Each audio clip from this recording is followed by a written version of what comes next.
Hello guys, welcome to the channel. In this video we're talking about how to open TradingView demo accounts. So guys, what does this even mean, a demo account? So basically TradingView and along with other services like this one actually allows you to trade without actually using and trading real money.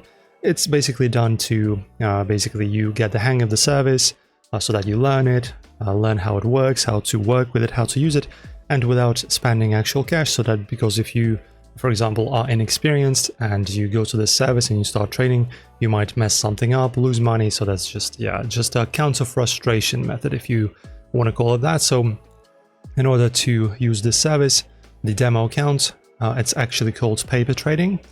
So for that, just type in paper trading, TradingView, go here, and guys, in here, how to activate your paper account. Press on this little button and just press on this and open this as a new tab. I already did, and this is our new tab. So this is our chart. As you can see, this is a chart tab, and this is where we can actually activate this demo account. So how to do this, guys? As you can see right here, down below on the bottom left, we have paper trading. So as you can see, it's a brokerage simulator by TradingView. Click.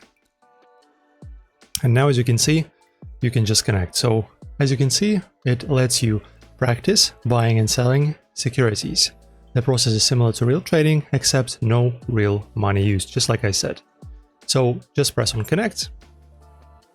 And now, as you can see, you can easily switch between brokers or log out from this menu. So as you can see, this is going to be our paper trading.